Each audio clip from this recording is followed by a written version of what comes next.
mo tún dé o. Èmi lọ́mọ amúrù mẹ́fà yẹn bọ́ gbẹ̀dọ́. Ẹ̀ka gbérí kége, èjì mú kùkù rodò. Èyí ní láyé rírìn, èdè bòrò dẹ́ṣẹ̀ mo tún dé. Tàtúlọ̀ lórí ire tó gbé mi débi o. Sarah Olúwatóyìn fẹ́ Olúwa. Tí gbogbo ènìyàn mọ̀ sí D&D African Hair Braiding ní New York. Bẹ̀bí nítorí rẹ̀ ni mo ṣe bọ́ sí gbàgede. Ìyá rẹ̀ ló rán mi wá bí o. Àbíyamọ gidi tó ṣọlọ́kọ̀ rẹ̀ wá sáyé ńlọ́bẹ̀ mi lọ́wọ́ ẹ̀. Ó ní àlámọ̀kẹ́. Òní ọjọ́ ìkẹsàn-án nínú oṣù keje ọdún. Ìní ìṣẹ̀yájọ́ ọjọ́ ìbí ọmọ mi. Dákun báǹkì yìí kórì rẹ̀ owó. Ìyá David mo gbọ́ bí mo ti ń wí o. Ìyá Daniel mo fi gègé lọ́rọ̀ ẹnu mi.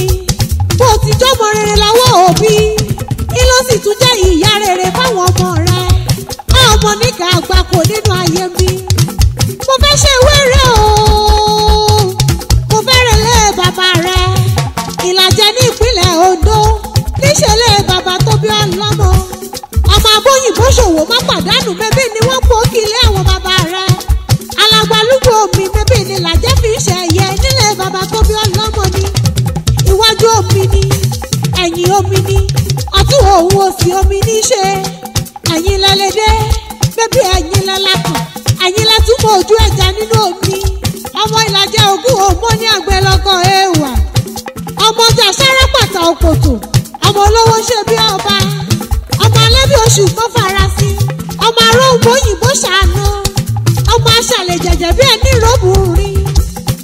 Bẹ́bí ni wọ́n kó kí ilé àwọn bàbá rẹ̀. Ó tún ní ilé ìyá rẹ̀. Mo fẹ́ bá ọdẹ Ìkèrèkú.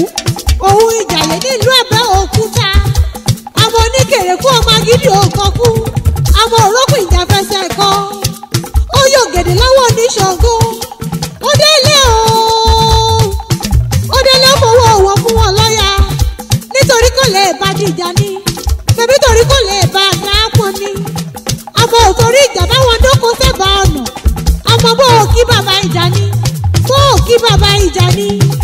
Tìjàtìjà mẹ́bọ̀ ní bàbá rìn kiri. Ọmọ aṣọ́rò Ṣàgẹ́mọ́. Ọmọ abúlé tó lú wọn. Ọmọ wọ́múwọ́múwọ́mú lórókè. Àgbà tó ṣe wọ́múwọ́mú mẹ́bí yóò bọ́rọ̀ lọ ni. Ọmọ Ìjàyè mẹ́bí ni ó nílé ìyá rẹ̀.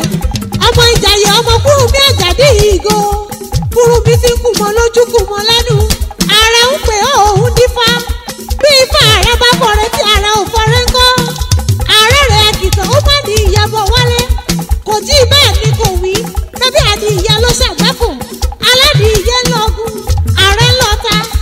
Bí ààrẹ bá fúnni ládìyẹ sí. Bẹ́bí àfìgbọ́mọ ẹran lọ́wọ́ ẹni. Ilé ti rí kó. Ikọ̀ ti rí wẹ̀ ẹ̀wọ̀ ẹ̀jẹ̀. Ìwọ́ ti rí pẹja. Àgbò ti rí kàn. Ògiri ti rí wọ́. Ọkà bàbá ti rí wọ́ lóko lójú.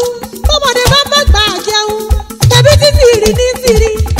Ẹ̀gbọ́n mo ní sàbí àgbọ̀ngbà kala. Ọmọ alákẹ́jọ́ bí. Ọmọ ẹ̀ríndé ogun ọ̀la. Ọmọ òṣìlẹ̀kùn palẹ̀kùn ní àrídì ogun lójú ogun. Ọmọ ẹni dúdú òsì nílé. Pupa tó wà nílé ọmọ bẹ́ẹ̀ ṣe lọ́jọ́ ọjọ́ sí. Kò sóhun tí wọ́n ń ṣe ní Mẹ́kà. Sẹ́yìn kì í ṣe lẹ́gbàá tẹ̀yìn.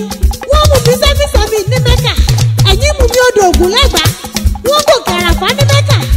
Ẹ̀yìn gòkè Olúmọ lẹ́gbàá tẹ̀yìn. Ẹ̀yìn lọ́mọ ajógbẹ́rú. Ọmọ ajógbẹ́rú kọ́ mọ́ jógbẹ́ ẹ̀kọ́. Nítorí ẹ̀rú ní sinmi. Ẹ̀kọ́ kì í sì nìyàn nínú ayé mi. Aṣọdúnmọ́dún ní ṣàwọ̀ aṣọdúnmọ́dún o. Aláṣẹ àti olùdarí D&D African Hair Braiding ní New York.